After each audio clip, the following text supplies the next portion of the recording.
विभा अपनी भाभी महक के साथ रहा करती थी। एक दिन विभा खेत से हारी थकी घर आती है, तभी उसकी भाभी महक उससे कहती है, मेरा बहुत मन हो रहा है पापड़ खाने का। अभी यहाँ से पापड़ बेचने वाला गया, मैं इससे पहले बाहर जाती, वो चला गया था। तुम जाओ ना, मेरे लिए पापड़ ले आओ, ये लो पैसे। लेकिन भाभी मैं तो अभी खेत से आई हूँ और खाना भी नहीं खाया है मैंने। आप जाकर ले आओ ना, मुझे बहुत काम है वैसे भी। खाना क्या कहीं भागा जा रहा है? खाना तो तू आकर भी खा सकती है ना। लेकिन मेरा तो मन कर रहा है ना पापड़ खाने का, और वो भी अभी हो रहा है, तो मैं क्या करूँ? इसीलिए तुझे बोल रही हूँ कि तू जा पापड़ ले आ। भाभी अगर मैं आपके लिए घर पे ही पापड़ बना दूँ तो तब तो आप मुझे बाजार जाने को नहीं कहोगे ना? अगर तूने ठीक वैसे ही पापड़ बना दिए जैसे बाहर मिलते हैं तब तो मैं तुझे ही कहूँगी। लेकिन अगर तूने वैसे पापड़ नहीं बनाए ना, तब देख लियो मैं तुझे ही वो पापड़ खिला दूंगी। ठीक है भाभी, मैं बाजार से ही ले आती हूँ। विभा बहुत जल्दी में बाजार से पापड़ लेकर घर आ रही होती है। विभा की टक्कर एक नितेश से हो जाती है और नितेश गलती से उन पापड़ों पर पैर रख देता है, जिस वजह से वो पापड़ टूट जाते हैं। जब देख के चल नहीं पाते तो सड़क पर चलने के लिए निकलते ही क्यों हो? मेरे सारे पापड़ गिरा दिए और फिर उन पर पैर भी रख दिए। अब मैं घर क्या लेकर जाऊंगी? भाभी को क्या बोलूंगी? माफ करना, वो मैडम थोड़ा जल्दी में था, इसलिए मैंने ध्यान नहीं दिया और मेरी आपसे टक्कर हो गई। मैं आपके नुकसान के लिए आपसे माफी मांगता हूँ, मुझे माफ कर दीजिए। माफी मांगने से क्या मेरे नुकसान की भरपाई हो जाएगी? ये जो पापड़ आपके पैर के नीचे आने से जो टूटे हैं, वो क्या आप मुझे वापस दे देंगे? अगर आप ऐसा कर नहीं सकते तो माफी क्यों मांग रहे हो? अच्छा ठीक है, मैं अपनी गलती मानता हूँ और मैं इस नुकसान की भरपाई करने के लिए भी तैयार हूँ। आपका जो भी कोई नुकसान हुआ है उसकी भरपाई मैं करूँगा। अब तो कोई परेशानी नहीं है ना आपको? जब आप अपनी गलती मान रहे हो और मेरे पूरे नुकसान की भरपाई करने को तैयार हो तो मुझे कोई परेशानी नहीं होगी। चलिए दिला दीजिए पापड़, मुझे वैसे भी जल्दी घर जाना है। ऐसे ही एक दिन विभा पापड़ बनाने की कोशिश करती है और उसमें पूरी महक भी विभा की मदद करती है। पापड़ जब महक खाती है तो वो विभा से कहती है, उस दिन वाले ही पापड़ लग रहे हैं, ये तो सच में बहुत अच्छे बने हैं। भाभी आपको भी इतने पसंद आए पापड़? आपने भी तो मेरी मदद करी थी मेरे पापड़ बनाने में। अगर आप मदद ना करती तो मैं इतने अच्छे पापड़ कैसे बनाती? लग ही नहीं रहा कि ये पापड़ तूने खुद ही बनाए हैं। खाकर मजा आ गया। अच्छा है, अब बाहर से पापड़ नहीं मंगवाने पड़ेंगे, अब तो तू ही बना दियो। मैं भी तेरी मदद कर सकती हूँ इसमें। हाँ भाभी, अब आपका जब भी मन करे पापड़ खाने का तो आप मुझे बता दीजिएगा, मैं ऐसे ही बना दूंगी। विभा क्यों ना हम दोनों मिलकर पापड़ का काम शुरू करें। देख तेरे भैया तो हमारे लिए इतनी मेहनत कर रहे हैं ना, और अगर किसी भी तरह से हम उनके लिए कुछ कर पाए तो कितना अच्छा होगा। ठीक है भाभी, आप सही कह रही हो। कब तक भैया अकेले ही काम करते रहेंगे? अब हमें भी तो भैया की मदद करनी चाहिए। अब दोनों ननद भाभी मिलकर पापड़ बेचने का काम शुरू कर देती है। ऐसे ही कई दिन निकल जाते हैं। लोगों को उनके बनाए हुए पापड़ भी काफी पसंद आ रही थी। ऐसे ही कुछ दिनों बाद विभा को वापस वही लड़का नितेश मिलता है। अरे तुम तो वही हो ना जिसके मैंने गलती से पापड़ क्या गिरा दिया था, मुझसे लड़ाई करने लग गई थी और अब तो यहाँ पापड़ ही बेच रही हो। हाँ, वो उस दिन मैं अपनी भाभी के लिए बाजार से पापड़ खरीद कर लेकर आई थी, लेकिन जब मैंने खुद बनाया घर पे तो वो पापड़ भाभी को बहुत अच्छे लगे। तो भाभी ने बोला कि क्यों ना पापड़ बेचना शुरू कर दिया जाए। अच्छा, फिर तो ये बहुत अच्छी बात है। इसी बहाने अब तुम अपना काम करने लग गई और ये बहुत अच्छी बात है कि तुम अब आत्मनिर्भर हो गई हो। जी, और उस दिन के लिए आप मुझे माफ कर दीजिए, मैंने आपसे बदतमीजी से बात की थी। अरे अरे कोई बात नहीं, इसमें माफी मांगने वाली क्या बात है। उस दिन गलती तो मेरी ही थी। मैंने पहले आपके पापड़ गिरा दिए थे और फिर उन पर पैर रख दिया था। मुझे ही देखकर चलना चाहिए था, इसलिए आप मुझसे माफी मत मांगो प्लीज। नितेश और विभा दोनों बात करने लग जाते हैं और ऐसे ही अब उन दोनों की रोज मुलाकात होने लगती है। कुछ दिनों बाद बरसात के मौसम की वजह से विभा के सारे पापड़ सील जाते हैं और फिर उसके पापड़ की बिक्री नहीं होती है, तो महक को बहुत गुस्सा आता है। अब क्या करें हम, पापड़ तो पूरे सील गए हैं। ऐसे में अब कोई हमारे पापड़ लेगा भी नहीं। भाभी, वो आजकल मौसम सही नहीं है, बरसात हो रही है तो पापड़ सील गए हैं, इसलिए लोगों को पापड़ खाना पसंद ही नहीं आ रहा है। इसलिए मैंने सोचा क्यों ना कुछ समय बाद पापड़ बनाऊं। हाँ, लेकिन हमारा काम अच्छा चल रहा है और बंद करना ठीक नहीं रहेगा। भाभी, आप बात को समझने की कोशिश करो। आप खुद बताओ, इस मौसम में अच्छी चीजें भी बेकार हो जाती हैं, तो लोगों को पापड़ कैसे पसंद आएगा? मुझे अभी यही लगता है कि हमें हार नहीं माननी चाहिए। हमें अब भी कुछ ना कुछ तो सोचना चाहिए। जब से हम पापड़ बेचने लगे हैं तब से हमें कितनी मदद हुई है। तुम्हारे भैया का भी अब बोझ हल्का हुआ है। हम इन पैसों से घर चला लेते हैं, और अगर नहीं बेचे हमने तो फिर से वही दिन आ जाएंगे जिसमें हमें सब सोच समझकर करना पड़ेगा।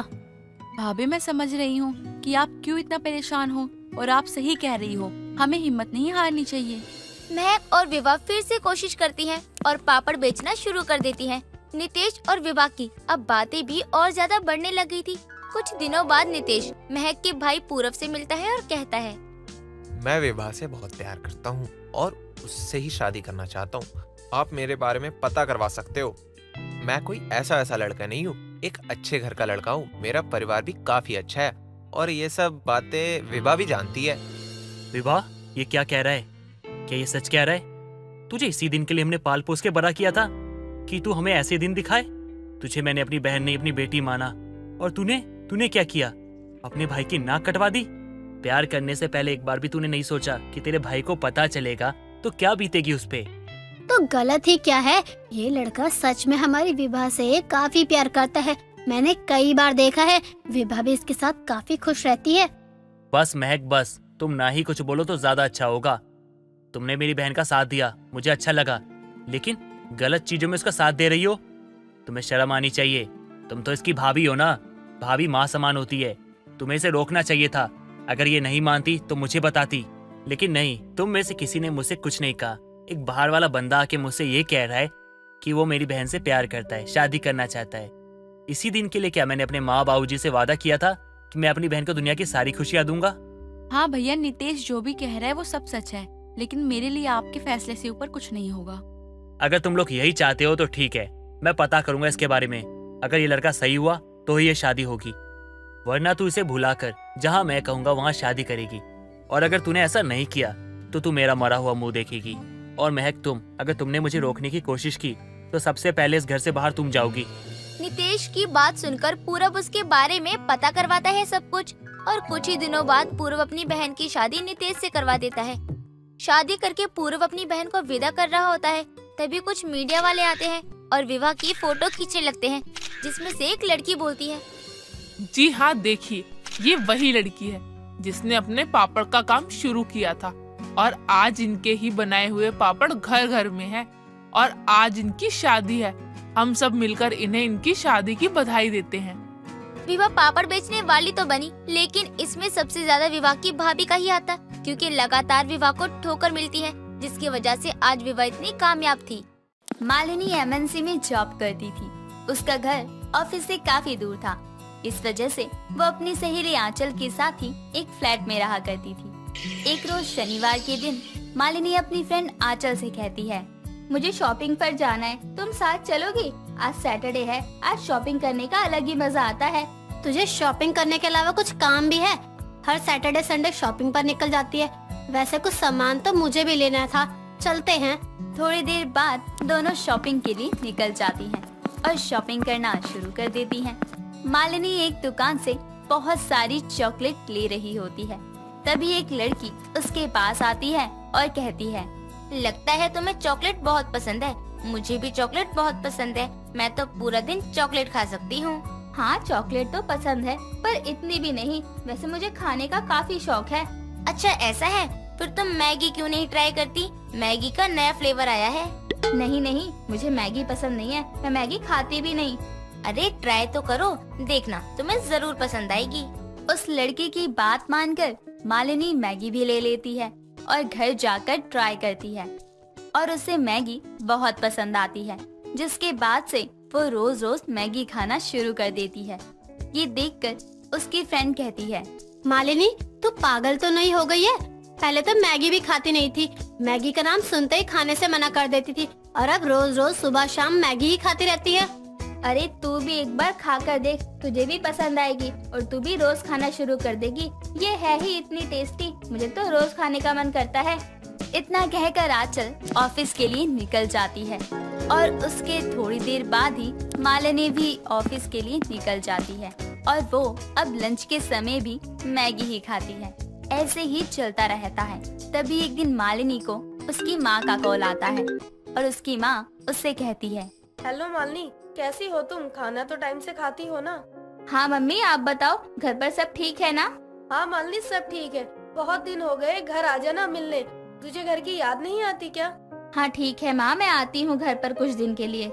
मालिनी की माँ मालिनी को ये नहीं बताती कि उसे देखने लड़के वाले भी आ रहे हैं, क्योंकि अगर वो मालिनी को बताती तो मालिनी शायद घर ही ना आती। इस कारण वो उसे कुछ नहीं कहती और मालिनी भी अपनी माँ के कहने पर अगले दिन ही घर आ जाती है। घर जाकर मालिनी रोज रोज मैगी ही खाने लगती है। ये देखकर उसकी माँ कहती है, ये क्या मालिनी, मैं तुझे जब भी कुछ खाते हुए देखती हूँ तो तुम मैगी ही खा रही होती है। इतनी मैगी खाना सेहत के लिए अच्छा नहीं है। और हाँ, आज तुझे लड़के वाले देखने के लिए आ रहे हैं, तो जाकर रेडी हो जा। मम्मी, इसलिए आपने मुझे घर बुलाया था ताकि आप मुझे लड़के दिखा सको।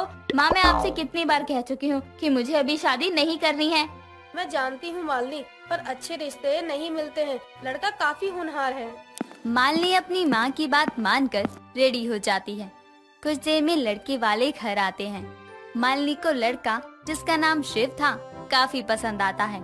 शिव को भी मालिनी काफी पसंद आती है और दोनों के परिवार वाले आपस में बातचीत कर दोनों की शादी तय करते हैं और इस तरह कुछ दिनों बाद दोनों की शादी हो जाती है।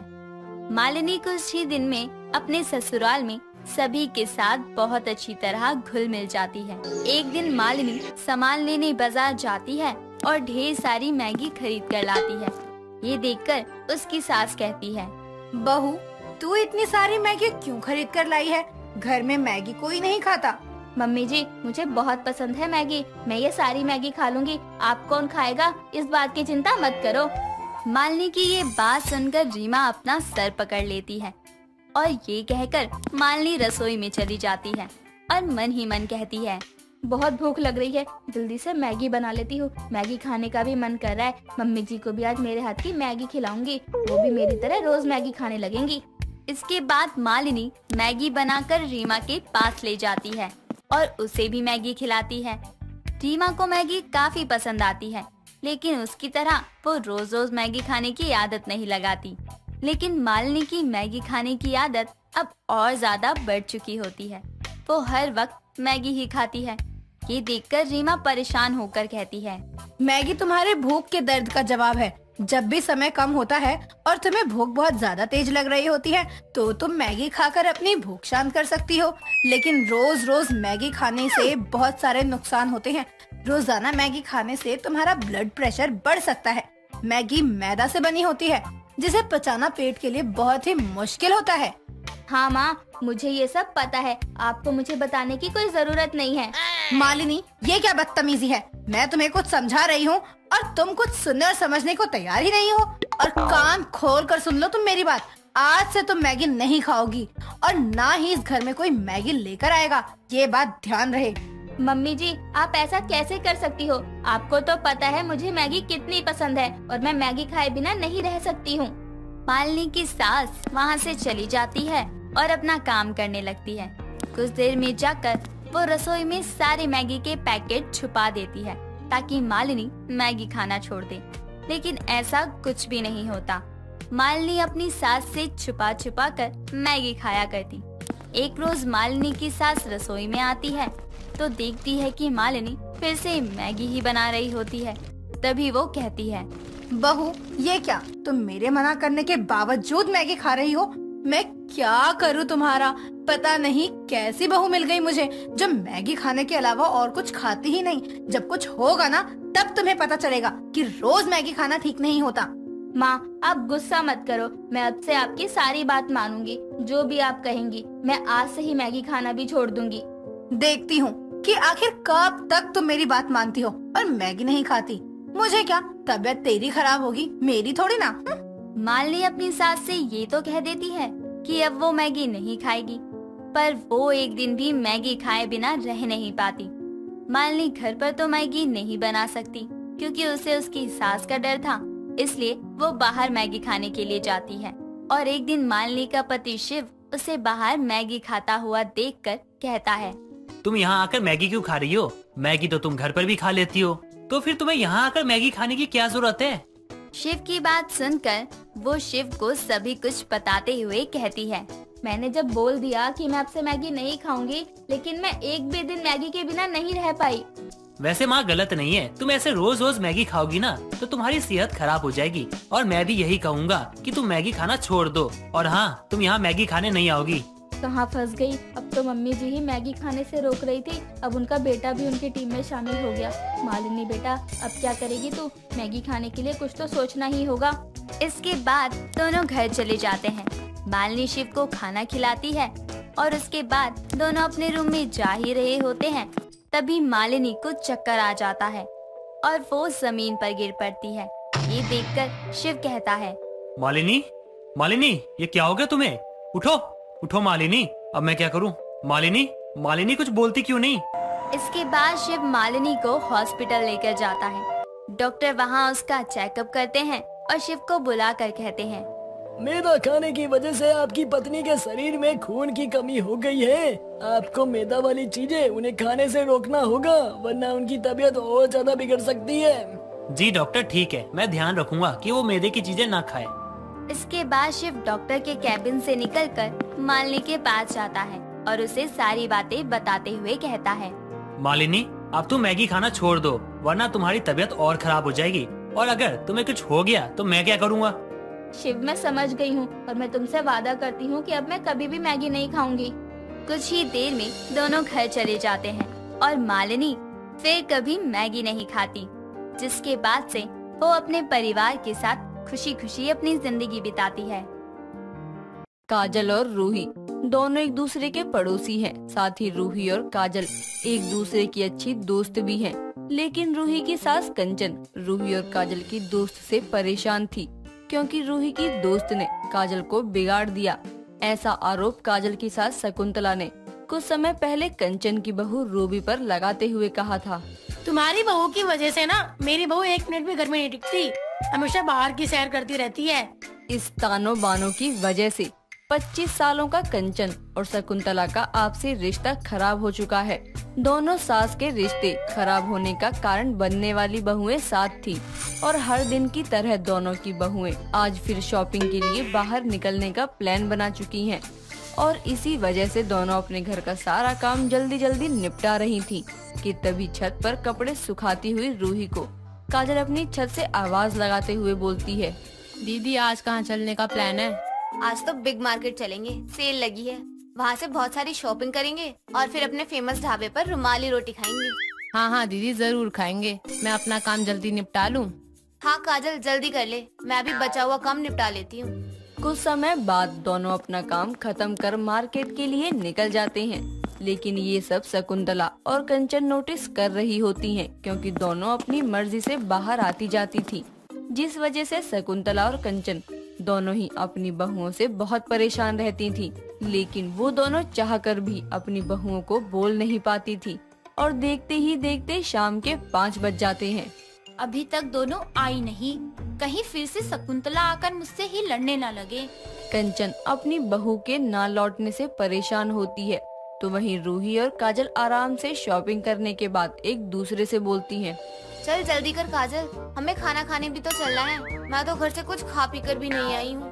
हाँ हाँ दीदी मैं भी कुछ खा कर नहीं आई हूँ, क्योंकि मैंने भी आपकी रुमाली रोटी की आदत लगा ही ली है। दीदी सच में बहुत टेस्टी होता है बाबा का ढाबा की रुमाली रोटी।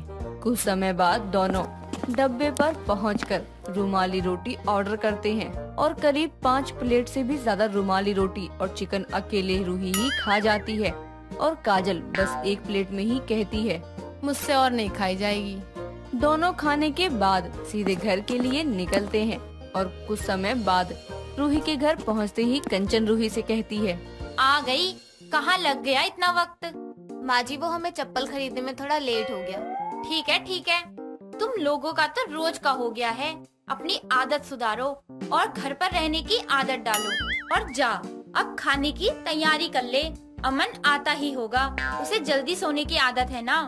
रूही किचन में खाना बनाते हुए काजल से फोन पर बात कर रही होती है, जहां काजल रूही से बोलती है, दीदी आज तो मजा आ गया इतना स्पाइसी खाना खाकर, मैं तो और कुछ भी नहीं खा सकती। हाँ मैं भी नहीं, मैं तो अमन और माँ जी के लिए बस खाना बना रही हूँ, मैं भी कुछ खाने की हालत में नहीं हूँ। इधर कंचन रूही को हॉल में से आवाज लगाते हुए कहती है, अब तक तेरा खाना नहीं बना बहू। अमन आ गया है ऑफिस से, वो सीधे खाने के लिए बैठेगा। हाँ माँ जी, खाना तो बन गया है, बस रोटी बना रही हूँ। अमन फ्रेश होकर खाने की टेबल पर बैठते हुए रूही को आवाज लगाकर कहता है, रूही, रूही। हाँ आई, बस खाना हो गया। हाँ, खाना लगा दो, बहुत भूख लगी है। अच्छा ठीक है, अभी लाई। रूही जल्दी से सब्जी परोसकर वापस से रसोई में चली जाती है और एक बार फिर से अमन रूही को आवाज लगाता है और इस बार कहता है, सब्जी देकर कहाँ चली गई? रोटी कौन देगा? आई, बस हो गया। रूही काफी इंतजार करवाने के बाद रुमाली रोटी बनाकर लाती है जो अधपकी हुई है। अमन रोटी को देखते ही रूही से कहता है, ये क्या है, रोटी या रोटा? अरे इतनी बड़ी रोटी और वो भी आधी कच्ची। हाँ जी, ये बड़ी रोटी जरूर है, पर ये रोटा नहीं, रुमाली रोटी है। मुझे ऐसा क्यों लगता है कि मैंने ऐसी रोटी कभी खाई नहीं है और इसे रुमाली रोटी कहते हैं। और इतने में कंचन शोर सुनते हुए वहाँ आ जाती है और वहाँ क्या चल रहा है ये समझते हुए रूही से कहती है, बहू ये सच में क्या बनाया है तूने? माँ जी, ये रुमाली रोटी है। मुझे दिख रहा है कि ये रुमाली रोटी है, पर इस तरह की आधी पक्की रोटी को कौन खाएगा? कोई भी खाए, लेकिन मैं तो बिल्कुल भी खाने वाला नहीं हूँ। मैं तो चला सोने। मैंने बहुत प्यार से बनाया है, खा लो ना जी। तुम ही खाओ। हाँ बहू, तू ही खा, मेरे बस की भी नहीं। न जाने क्या बनाया है तूने, मेरी तो उम्र भी नहीं जो कुछ भी खाकर पचा लूं। अमन गुस्से में बिना कुछ खाए पिए सो जाता है और कंचन भी बिना खाए सो जाती है। लेकिन रात के 12 बजे किचन का सारा काम पूरा करने के बाद रूही को भूख लग जाती है और वो रुमाली रोटी लेकर खाने बैठ जाती है। इसी वक्त कंचन पानी लेने के लिए उठती है और वही देखकर हैरान रह जाती है कि रूही ने जितनी भी रुमाली रोटी बनाई थी वो सब वो अकेले ही खा रही होती है। ये देखकर कंचन सोचने लगती है, कैसी औरत है, अपने पति को भूखे सुलाकर खुद खा रही है। कंचन ये सोचने के बाद उन रुमाली रोटियों को देख रही होती है जो कि एकदम परफेक्ट थी, ना कच्ची थी ना आधी पक्की थी। पर ऐसा कैसे हो सकता है, ये सोचकर कंचन अपने कमरे में वापस चली जाती है। फिर अगली सुबह कंचन जानबूझकर रूही से कहती है, रूही बेटा, कल जो तुमने रोटी बनाई थी वो तुम गाय को दे दो, क्योंकि उसे तो किसी ने हाथ तक नहीं लगाया। लाओ तो मैं ही दे आती हूँ गाय को रोटी। माँ जी, वो रोटियाँ तो मैंने रात को ही कुत्ते को दे दी थी। वो तो कई सारी थी, फिर भी और तो होगी ना। नहीं माँ जी, वो तो सारा ही मैंने कुत्तों को डाल दिया था। ऐसे कैसे हो सकता है? इतनी रोटी खुद खाकर बहू कुत्ते का नाम लगा रही है। अरे खाने पीने की क्या कमी है? बोले तो सही कि मुझे ज्यादा खाने की आदत है। खैर मैं दूसरा काम देखूं। देर शाम में काजल रूही को मार्केट चलने के लिए बुलाने आती है। चलो दीदी मार्केट। बस रुक, हो गया, चलती हूँ। रूही घर से निकलते हुए अपनी सास से कहती है, माँ जी मैं बाजार जा रही हूँ, आने में समय भी लग सकता है, जल्दी आने की कोशिश करना। रूही के जाने के बाद कंचन रूही के कमरे की तलाशी लेने पहुँचती है और पूरा रूम तलाशने के बाद वो देखती है रूही के बेड सेट्स के नीचे कई रुमाली रोटी को पैक करवा कर रखा है। अब कंचन का शक यकीन में बदल जाता है कि रूही को रुमाली रोटी खाने की बड़ी वाली आदत है, वो भी इतनी ज्यादा कि वो उन्हें अपने बेड के नीचे छुपा कर रखती है और रात को भी खाती है, वो भी किसी राक्षस की तरह। कंचन रूही को ये पता भी नहीं लगने देती कि वो रूही की इस गंदी आदत से वाकिफ थी। कुछ दिनों बाद अमन की बर्थडे पार्टी का दिन आता है। सभी मेहमान पार्टी में आकर खाना खाते हैं और रूही तो सबसे पहले पार्टी में मौजूद रुमाली रोटी पर टूटते हुए बोलती है, भैया रुमाली रोटी बनाते जाओ और मुझे परोसते जाओ, और देखो रुकनी नहीं चाहिए मेरी रोटियाँ, समझे? जिसने ये पार्टी दी है ना, उसकी बीवी हूँ मैं, इसलिए मैं जमकर खाऊंगी। रूही की बात सुनकर रुमाली रोटी बनाने वाला उसको रोटियां परोसने लगता है और देखते ही देखते रूही 25 रोटियां खा जाती है। सभी मेहमान रूही को देखकर उसका मजाक बनाने लगते हैं, जिससे अमन और कंचन को शर्मिंदगी का सामना करना पड़ता है। अपनी बहू की इस हरकत के चलते कंचन को शकुंतला से बात करनी पड़ती है और फिर वो दोनों एक प्लान के तहत रूही को रोकने के लिए उसके पास आते हैं और बोलती हैं, रूही बेटा शाबाश, क्या खूब, वेरी गुड बेटा जी। अमन, काजल और बाकी सब मेहमान हैरान थे कि आखिर कंचन और शकुंतला रूही को शाबाशी क्यों दे रही हैं। तभी अमन गुस्से में बोलता है, ये आप क्या कह रही है माँ? अरे बेटा, बहू आज की पार्टी की विनर है। रूही भी ये देखकर खाना छोड़ देती है और अपनी सास का मुंह ताकने लगती है। इतने में कंचन बोलती है, बधाई रूही, इस कंपटीशन में तुम विनर हो, क्योंकि काजल ने सिर्फ एक रुमाली रोटी खाई और तुमने 25 प्लेट से भी ज्यादा। इतना सुनते ही सभी लोगों को लगता है कि रूही कंपटीशन के लिए ही इतनी रोटियां खा रही थी, इसीलिए सब तालियां बजाकर उसको बधाई देते हैं। लेकिन वहीं रूही समझ जाती है कि उसकी सास और शकुंतला ने ये इसलिए किया ताकि रूही को लोगों के मजाक से बचाया जा सके।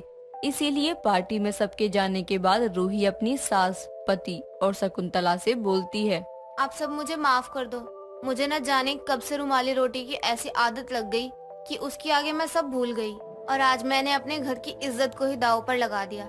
मुझे माफ कर दो माँ जी और अमन जी, और आपका शुक्रिया मुझे इतनी बड़ी इंसल्ट से बचाने के लिए।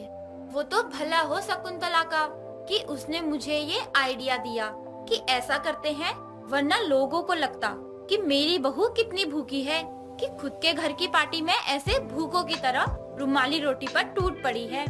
हाँ, मेरे कितने दोस्तों ने ना ताना भी मारा है मुझे तुम्हें लेकर, लेकिन आंटी के आइडिया ने ना बचा ली इज्जत। अरे बेटा, माना मेरी तुम्हारी माँ से नहीं बनती, लेकिन पड़ोसन ही पड़ोसन के काम आता है। रूही काजल की बहुत अच्छी दोस्त है, तो मैं अपनी बहू की सहेली की बेइज्जती नहीं होने देती ना। आपका बहुत बहुत शुक्रिया आंटी जी और माँ जी। आज से मैं कभी इतनी रुमाली रोटियां नहीं खाऊंगी, और खाऊंगी भी तो तमीज के साथ, ताकि आप लोगों की बेइज्जती ना हो। रूही के माफी मांगने पर सभी उसको माफ कर देते हैं, जिसके बाद से रूही अपनी रुमाली रोटी खाने की आदत को कंट्रोल कर लेती है। दोस्तों, अगर आपको ये कहानी पसंद आई तो इसे लाइक करें, शेयर करें और कमेंट करके बताएं कि कहानी में आपको सबसे अच्छा क्या लगा।